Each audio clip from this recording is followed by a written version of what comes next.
What if you could, fast forward a year, get a sneak peek at what's coming? Things change so fast, especially technology, right? Feels like the future arrives before you've even finished your coffee sometimes. Well, welcome to the Deep Dive. This is where we take that stack of sources you have and really unpack the important stuff, the key insights. Today, we are diving deep into the world ahead, 2025. It's a special issue from The Economist magazine. Our mission basically is to pull out the most intriguing predictions. We're looking especially at technology, science, and the global economy for the year ahead. Think of it as your shortcut to knowing what's likely on the horizon. Now, these articles came out late 2024, so they offer this really fascinating glimpse into what the experts were thinking about 2025 across, well, pretty much everywhere. Okay, let's get into this. I'm really curious about what 2025 might hold. AI's impact, shifts in global trade maybe. It feels a bit like looking into a crystal ball, but, one based on actual data. Yeah, and what's really fascinating, I think, isn't just the predictions themselves, it's how interconnected everything seems to be. We'll see things like falling interest rates maybe affecting your shopping habits directly, or, how geopolitical tensions could literally shake up commodity markets in ways you might not expect. It really paints this picture of all these forces kind of shaping our world, often just below the surface. Okay, let's start with the big picture then, the economic landscape. Yeah. The overall forecast for 2025, it's pretty modest world GDP growth, just 2.5%. That sounds, well, steady, I guess, not spectacular. But what's the real story behind that number? Does it hide something more complex? Oh, it absolutely does. Yeah, 2.5% global growth sounds simple, but the real insight here is the huge regional differences at masks. You've got Europe strengthening apparently, but then emerging markets might stay pretty flat. They seem to be struggling with this mix of trade barriers, climate change hitting them, and technological hurdles too. So it's not just slow growth everywhere. It's more like a multi-speed world economy emerging. One bright spot, though, across this varied picture is lower inflation. That's predicted. And that should encourage central banks like America's Federal Reserve to, cut interest rates a bit more. Right. So if inflation cools down, interest rates drop. Mm-hmm. What does that actually mean for us, for consumers?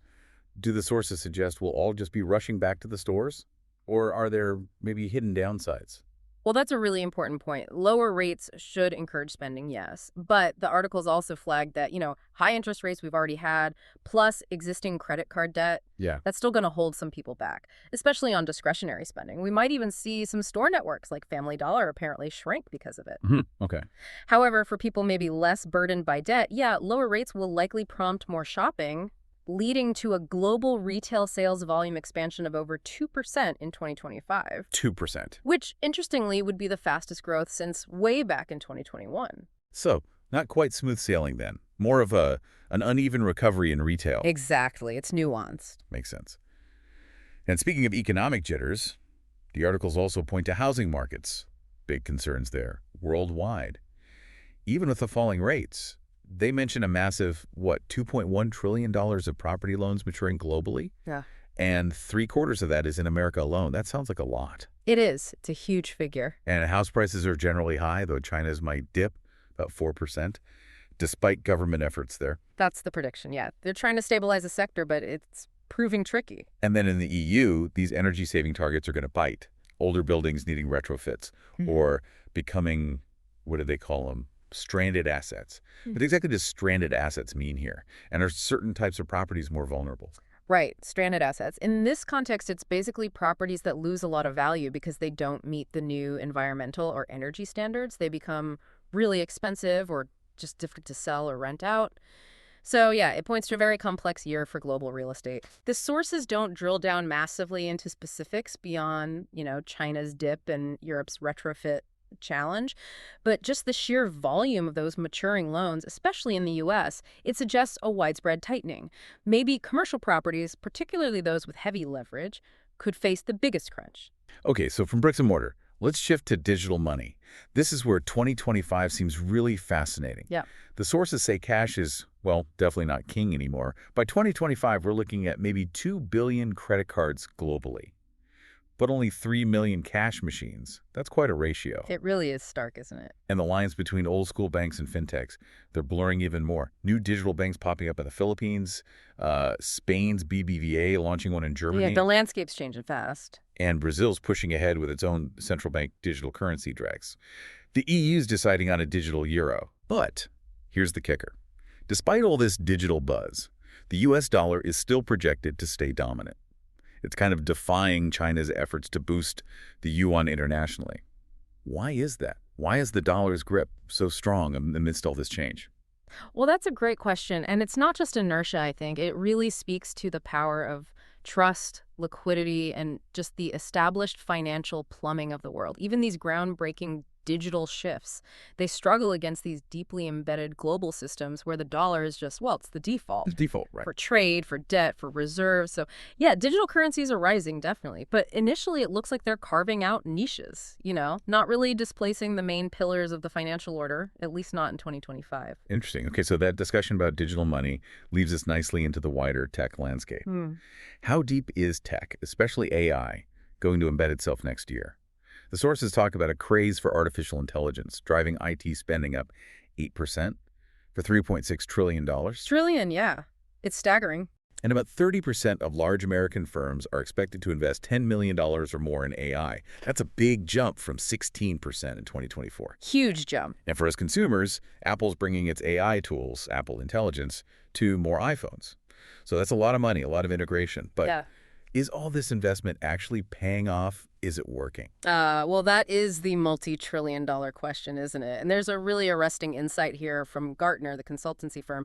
They predict that a full 30% of generative AI projects, they won't even pass the proof of concept stage. 30%, wow. Why? Mostly due to daunting costs and just uncertain benefits. Yeah. It's just this current AI craze. It's not just about spending money. It's really a critical test of whether it's practical, whether it actually delivers value. So a lot of the hype might be premature. That's what it implies, yeah. Yeah. Real, tangible ROI might be further down the road than many people think. Meanwhile, regulators are definitely circling. Parts of the EU's AI Act are coming into effect. The African Union is trying to hammer out a common AI strategy, too. So the governance aspect is catching up. Right. And beyond the software side, chip-making rivalries seem set to really heat up. NVIDIA defending its turf against competitors like ARM and Google. Exactly. Big players vying for position. And governments are getting heavily involved, trying to attract chip manufacturing, right, to protect supply chains. We see TSMC from Taiwan hoping to open its first U.S. plant, Micron making chips in India. Yeah, it's becoming a major geopolitical issue, securing chip supply. And on a totally different tech front, 2025 is the UN's International Year of Quantum Science and Technology. Quantum computers. They could be millions of times faster, theoretically. But the article suggests, it's a slow path to actually using them widely. It absolutely is. It's a good reminder, Even the most revolutionary tech takes time. Quantum's pushing boundaries, no doubt, but technical hurdles, the infrastructure needed, it's immense. It's a long runway. Okay. And thinking about our daily digital lives, 5G subscriptions are set to surge, over 25% growth, reaching 2.8 billion globally. Yeah. And 5G phones making up 3/4 of smartphone sales. But it's worth noting, coverage is still patchy, isn't it? Especially in places like Africa. Very patchy in some regions, yeah. The rollout hasn't been uniform at all. And our international connectivity, all those subsea cables, they're facing risks from conflicts. They are, yeah. It's prompted governments like France and Vietnam to actually invest in securing those links. It's critical infrastructure. And looking up maybe satellite internet, companies like OneWeb, Starlink, could they help? They could offer more options, definitely, provided governments sort out the spectrum allocation in time. That's always the bottleneck. Right. This makes me wonder, how do all these fast-moving tech trends connect with, the big environmental goals, the green shift? Is technology helping that shift or maybe hindering it in some ways? That's a crucial connection to make. And it's a mixed bag, honestly. Governments are pushing these big green schemes. Renewable electricity will surge. Wind and solar are expected to deliver about 1/6 of all electricity. Okay, 1/6. And we'll see examples like that huge solar farm in Gujarat, India, supplying like 4% of the country's power. Zambia building solar mini-grids. Texas getting its first geothermal plant online. Right. And nuclear's part of the mix, too. China, India, South Korea, Turkey. They're switching on new reactors. Global total hitting 447. Okay, so lots of green activity, but what's the however? The however is, well, if you connect it to the bigger picture, despite that surge in renewables, fossil fuels are still predicted to supply over 4/5 of global energy needs in 2025. 4/5 still, wow. Yeah, and overall energy consumption is set to rise to a record level, 14.5 trillion tons of oil equivalent. Carbon emissions predicted to be 1.7 times what they were back in 1990. That's quite sobering, isn't it? Despite all the green targets, the breakthroughs. It really highlights the sheer scale of the challenge. It's enormous. It's not just adding new stuff, it's shifting this massive existing system. Okay, what about transport? Electric vehicles, EVs, they're a bright spot for car makers, right? Sales up by a quarter. Yep, a definite bright spot. China is expected to generate half the world's EV sales, companies like BYD expanding globally. But if there's such a bright spot, why are people still hesitant? What holds buyers back, pushing them to plugless models? Well, the sources really point to two main things: range anxiety and high prices. Still Still the key deterrents, yeah. The tech's getting better fast, but charging infrastructure isn't always there, everywhere. And the upfront cost is still a barrier for lots of people. makes sense. Efforts to cut emissions do continue, though. Norway's aiming for all new cars to be emission-free by 2025. That's ambitious. Fair. And cities like Stockholm bringing in zero-emission zones. But complicating things, you've got higher tariffs, local content rules for China's EVs that makes green car plans trickier. Right. And it's not just cars. Shipping, aviation, they're facing green pressure too. The EU's emissions trading system starts covering shippers more from 2025, airlines pledging cuts. It's a complex transition, lots of innovation, but significant hurdles too. More evolution than sudden revolution. It's fascinating, though, how this green push is literally changing the price of the ground beneath our feet. Environmental goals stimulating massive infrastructure spending. What, nearly $28 trillion? A quarter of global GDP. Yeah, the numbers are huge. Huge investment in green infrastructure, digital networks, especially in Europe and China. But does this surge in demand for metals, for batteries, cables, everything, does that carry risks too? Like new supply chain problems or even more geopolitical jostling for resources? That's an excellent question. And yeah, absolutely. These green policies are predicted to drive global metals prices up about 7.5%. Demand's growing for everything from copper and steel to iron ore and aluminum. Right. And that increased demand, inevitably, it puts pressure on supply chains. It could definitely spark more competition for key mining areas, making those resources vulnerable to, well, geopolitics or just natural disruptions. So from batteries to buildings. Yeah. It really is all connected. It is, but the connections aren't always smooth sailing. Okay, let's talk about three specific commodities the sources flag as being particularly volatile. Apparently, most food commodities should get cheaper in 2025 as supplies improve.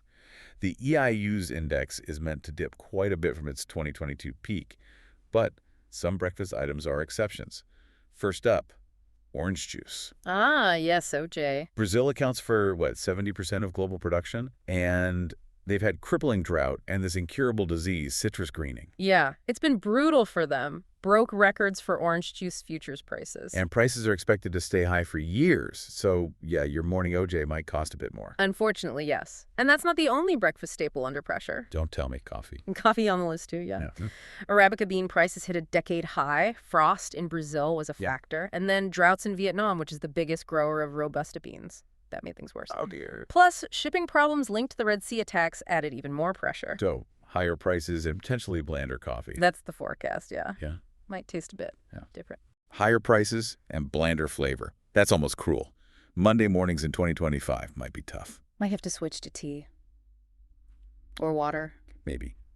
But the third commodity is, far more essential and slightly more radioactive. Uranium. Uranium. Demand's expected to go up, as nuclear plays a bigger role, especially in China and India, aiming for that reliable, low-carbon power. Mm-hmm.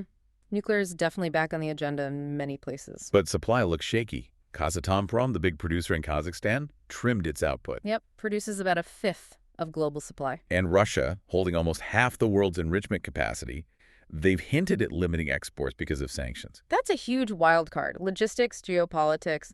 The sources say it could cause a meltdown in the market for uranium, metaphorically speaking, hopefully. Let's hope. But it raises that question again, doesn't it? Why are these specific things, OJ, coffee, uranium, so vulnerable? It really just underscores how global events, whether it's climate change hitting crops or geopolitical tensions disrupting supply chains, how they can have such a direct, magnified impact on our daily lives, right down to the breakfast table or the power grid. These aren't just isolated price blips. They're symptoms of these deeply interconnected global systems really being under stress. Okay, so beyond the economy and tech, let's look at the global chessboard, geopolitics. What do the experts predict there for 2025? Even if no new major conflicts erupt, existing tensions are still expected to weigh on the global economy. Yeah, that seems unavoidable. Wars in Ukraine, Lebanon, Gaza, they'll continue stoking demand for weapons, leading to uneven defense spending increases around the world. China's Navy likely to keep skirmishing in Asian waters, prompting responses from the Philippines, Australia, Japan, boosting their own defense. Right, a continued focus on maritime security in that region. In America, deploying its hypersonic missile. What are the sort of broader implications of all these ongoing tensions? Well, fundamentally, they create significant uncertainty. That's bad for investment, bad for trade. Resources get diverted to defense that could maybe be used elsewhere for economic development or social programs. And the increased defense spending itself, while it might boost certain industries, it signals a more volatile, less predictable world. Stability just can't be taken for granted. Right. Okay, and finally, let's touch on U.S. policy and its global impact, especially regarding tech leadership. The articles mention how a new U.S. administration could affect things. Potential tariffs, maybe 60% on imports from China, mass deportations, tax cuts. Yeah, standard political possibilities depending on outcomes. But what really jumped out at me was this idea that the focus might actually be on deregulating, on reinventing government itself, specifically to speed up the adoption of cutting-edge tech, like biotech and AI. It feels like an unexpected connection, doesn't it? Government reform being key to leading in radical new technologies. It really is an interesting angle. And if you connect it to the bigger picture, the sources strongly suggest this. They argue that extending America's lead in AI, well, that would do far more for its future prosperity and security than almost anything else on the agenda. More than tariffs, for example. Potentially, yeah. It highlights just how strategically vital technological advancement is now in this shifting global landscape. Your ability to innovate and deploy cutting-edge tech, that's becoming a primary measure of national power. Fascinating. A different kind of arms race, almost. In a way, yes. And on a slightly darker note, related to tech, the articles also predict cyber assaults on critical infrastructure will multiply. Hundreds of millions expected in 2025. It's pushing the UN to work harder on getting a cybercrime treaty sorted out. A grim but important point. Okay, well, that brings us towards the end of our deep dive into the world ahead, 2025. We've covered quite a bit. Traversed the economic landscape, plunged into tech innovation, explored the green transition's complexities, and even looked at what might make your coffee more expensive or maybe blander. We covered a lot of ground. Hopefully, you listening now have a clearer picture of these interconnected forces at play. You know, from central bank decisions maybe shaping your wallet to regulatory shifts affecting what's on your plate or powering your home. So as 2025 unfolds, maybe keep an eye on how these predicted trends play out. Do they accelerate? Do they shift? Will that AI outpace the rules trying to govern it? Will the green transition really start detaching us from fossil fuels, or will energy demands just keep soaring? And of course, what about the unforeseen events? The things not captured in these predictions? How might they reshape the world ahead? Keep asking those questions. Keep digging deeper. Thank you for joining us on this deep dive. We really hope this exploration has given you a bit of a head start in understanding the powerful forces at work in the year to come.